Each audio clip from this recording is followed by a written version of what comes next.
भारत उन सवालों को पूछता रहेगा जब तक दोषियों को चुन चुनकर उन पर एक्शन नहीं हो जाता। आप इन तस्वीरों को देखिए, कौन है ये नेता, कौन है ये नेता? देखिए यहाँ पर जो महिला को रोक रहे, जो पीड़ित महिला को दर्द बयां करने नहीं दे रहे, वो महिला जो कि अपनी आप बीती रख रही है, वो बता रही है कि क्या हुआ। हमने थोड़ी देर पहले उनसे बात की, बीच में एक आवाज आती है और महिला को रोका जाता। देखिए ये वो महिला है जिन्होंने अभी अपने बच्चे को खोया है। वो महिला बता रही थी कि क्या हुआ था, अपना दर्द बांट रही थी, लेकिन उसके बाद एकदम से आवाज आती है, उस महिला को रोक दिया जाता है। कौन है ये लोग, कौन है ये नेता, क्यों रोका गया, कौन है ये चेहरे वाले, कौन है ये वो तमाम लोग जो कि महिला को रोक रहे हैं, कौन है वो लोग जो कि सच्चाई दबाने की कोशिश कर रहे हैं वहां पर? देखिए, और ये तमाम लोग हैं। एक और चेहरा देखिए, एक और चेहरा रखते हैं आपके सामने जो कि महिला को रोकते हुए नजर आए, महिला को उनकी बात रखने तक नहीं दे रहे थे। महिला बार बार कह रही थी कि मैं बोलूंगी, अगर तुम्हारे घर में ऐसा हुआ होता तो क्या तुम नहीं बोलते, वो महिला कह रही थी, लेकिन बावजूद महिला को उनकी बात रखने का मौका तक नहीं दिया गया। और उसके बाद देखिए कौन है ये लोग, ये देखिए यहाँ पर आपको शक्ल नजर आएगी, कौन है ये लोग, कहा ये गया हमारे सहयोगी, क्योंकि वहां पर लगातार मौजूद है, उनको ये कहा गया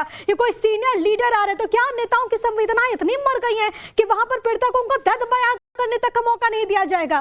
क्या नेता इतने जरूरी हो गए हैं कि एक मां अपनी बात नहीं रख सकती है? ये कई सारे सवाल है। देखिए यहाँ पर पूरी फौज यहाँ पर आपको नजर आएगी उन तमाम लोगों की जो कि वहां पर मौजूद है, लेकिन महिला रही है कि मुझे आपकी संवेदनाएं नहीं चाहिए, आपका सांत्वना नहीं चाहिए, मुझे जवाब चाहिए कि आखिरकार इसका दोषी कौन है। एक बार फिर से देखिए उन चेहरों को, वो महिला जिसने अभी अपने बच्चे को खोया, उस बच्चे को खोया जिसके लिए उसने मिन्नतें की, उस बच्चे को खोया जो कितने वर्षों के बाद हुआ और उसने परिवार को खुशियों से भर दिया। आज महिला की गोद सुनी है और ये वो तमाम लोग जो कि महिला को उनका दर्द रखने तक का मौका नहीं दे रहे। अब इंदौर जहरीले पानी कांड में अब तक क्या क्या हुआ है ये आपको एक एक करके बता देते। देखिए 26 दिसंबर ये गोमती रावत, 27 दिसंबर उर्मिला यादव, 30 दिसंबर उमा पप्पू कोरी, इसके अलावा 29 दिसंबर सीमा प्रजापति। ये वो तमाम नाम हैं जिनके वजह से आप देख रहे हैं कि किस तरीके से वहां पर लगातार मौतें हो रही हैं, किस तरीके से 8 लोगों की मौत हो गई है। और ये वो तमाम चेहरे आप एक बार फिर से देखें इन तमाम नामों को। 30 दिसंबर नंदलाल पाल, 30 दिसंबर मंजुल दिगंबर, 31 दिसंबर मासूम अभियान, इसके अलावा 30 दिसंबर तारा रानी। और ये सिर्फ नाम नहीं है, सिस्टम किस तरीके से लचर हो चुका है उसकी पराकाष्ठा है। जीतू पटवारी क्या कुछ कर रहे हैं आपको सुनवाते हैं।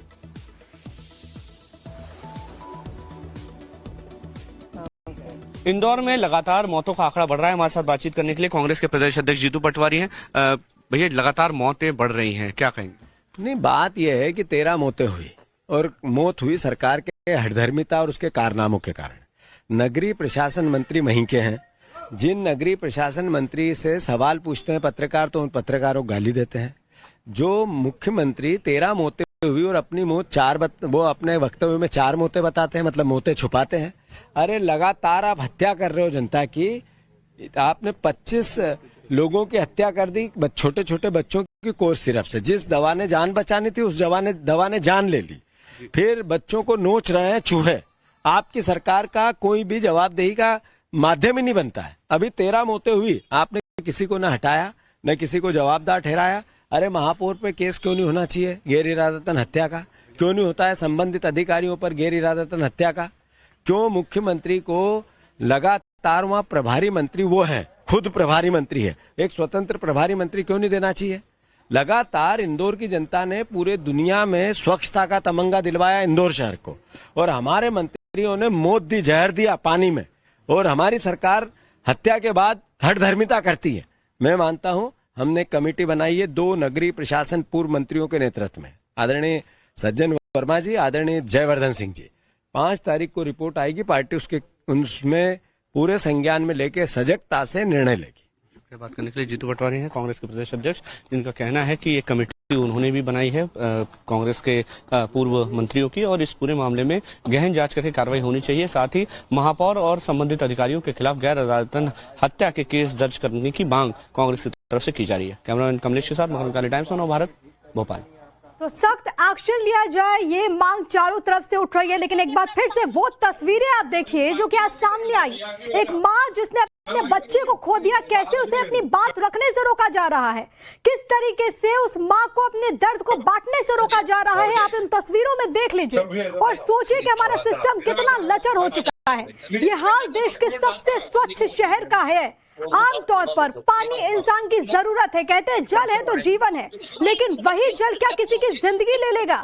क्या आपने कभी ऐसे सपने में सोचा है। आप सोचिए हाल है इंदौर का, जहां पर जहरीला पानी पीने से लोगों की मौतें हो रही हैं। अभी भी कई लोग हैं जो कि अस्पताल में इलाजरत हैं, हालात बिगड़ते जा रहे हैं, लेकिन इसके बावजूद एक महिला को अपनी पीड़ा बताने तक का वक्त नहीं दिया जा रहा है। वो महिला बार बार कह रही है कि मुझे बात करनी है, मुझे जिम्मेदारों तक अपनी आवाज पहुंचानी है, लेकिन उसकी आवाज को दबाने की क्या ये साजिश नहीं है? क्या उसकी आवाज को दबाने की कोशिश नहीं है? जब महिला अपनी बात रख रही थी तो आखिर वो कौन लोग थे जिसने महिला को बात रखने से रोका? वो कौन लोग थे जो कि महिला को उसके दर्द बांटने से रोक रहे हैं? वो कौन लोग हैं जो कि महिला को सच्चाई बोलने से रोक रहे हैं? वो कौन लोग हैं जो कि नहीं चाहते कि इसका सच सामने आए? वो कौन लोग हैं? क्या संवेदनाएं लोगों के भीतर इतनी मर गई है कि एक माँ को उनकी बात रखने तक का वक्त ना दिया जाए, उसको बात रखने तक का बोला ना जाए? सबसे स्वच्छ शहर का ये हाल है। इंदौर के बारे में आपने खूब सुना होगा। इंदौर वो शहर है जो कि सबसे क्लीनेस्ट है, हर साल अवार्ड मिलता है, लेकिन वैसे शहर को जिसको हर बार सम्मान मिले, वैसे शहर का ऐसा हाल? ये सिस्टम की अव्यवस्था नहीं है क्या?